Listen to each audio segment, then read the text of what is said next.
Hi friends, welcome to my channel. బాగున్నారా friends? మీరంతా బాగుండాలని మనస్ఫూర్తిగా కోరుకుంటున్నాను. మీరు ఎలా ఉన్నారేంటి కామెంట్ సెక్షన్లో అయితే కామెంట్ చేసేయండి. లేట్ చేయకుండా వీడియోలోకి అయితే వెళ్దాము. బంగారు ధరలు అనేది మళ్ళీ పరుగులెత్తుతున్నాయి ఫ్రెండ్స్. అలాగే ఎందుకంటే గతం 3 రోజులుగా చూసుకుంటే తగ్గాయి బంగారు ధరలు అనేది. మళ్ళీ ఈ రోజు అయితే కనుక మళ్ళీ బంగారు ధరలు పెరుగుదల నమోదు చేసుకున్నాయి. వెండి ధరలు అయితే కొద్దిగా ఊరటనైతే ఇస్తున్నాయి. వెండి ధరలు ఈరోజు కొద్దిగా తగ్గాయి. ఈ వీడియోలో ఎంతవరకు పెరిగాయి, ఎంత తగ్గాయి అనేది తెలుసుకున్నాం ఫ్రెండ్స్. తెలుసుకునే ముందు నాది చిన్న రిక్వెస్ట్ ఫ్రెండ్స్, మన వీడియో చూసే వాళ్ళు ఇంతవరకు లైక్ ఇకపోతే కనుక ఒక చిన్న లైక్ ఇచ్చి వీడియో చూడండి ఫ్రెండ్స్. మీరు ఇచ్చే లైక్ వాళ్ళు చాలా సపోర్ట్ ఇచ్చిన వాళ్ళు అవుతారు. నా వీడియో ఇంకొంతమంది చూడడానికి అయితే అవకాశం ఉంటుంది. అలాగే ఫస్ట్ టైం మన ఛానల్ చూస్తున్నట్టయితే తప్పకుండా సబ్స్క్రైబ్ చేసుకోండి. పక్కనే ఉన్న గంట సింబల్ క్లిక్ చేసి ఆల్ అనే దాన్ని క్లిక్ చేశారంటే అందరికంటే ముందుగా బంగారు ధరలు, వెండి ధరలు తెలుసుకోవచ్చు.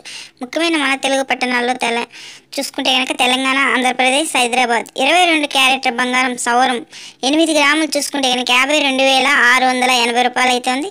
10 గ్రాములు చూసుకుంటే కనుక 65,850 రూపాయలు అయితే ఉంది. 24 క్యారెట్ల బంగారం సొక్కమైన బంగారం 10 గ్రాములు చూసుకుంటే కనుక 71,840 రూపాయలు అయితే ఉంది. సవరం 8 గ్రాములు చూసుకుంటే కనుక 57,472 రూపాయలు అయితే ఉంది. వెండి ధర లెక్కెళ్తే కనుక కేజీ వెండి వచ్చి 95,000 అయితే ఉంది. చూసారు కదా ఫ్రెండ్స్, ఈరోజు బంగారు ధరలు, వెండి ధరలు ఎలా ఉన్నాయో. నా వీడియో కనుక నచ్చినట్లయితే తప్పకుండా లైక్ చేయండి, షేర్ చేయండి, కామెంట్ చేయండి ప్లీజ్.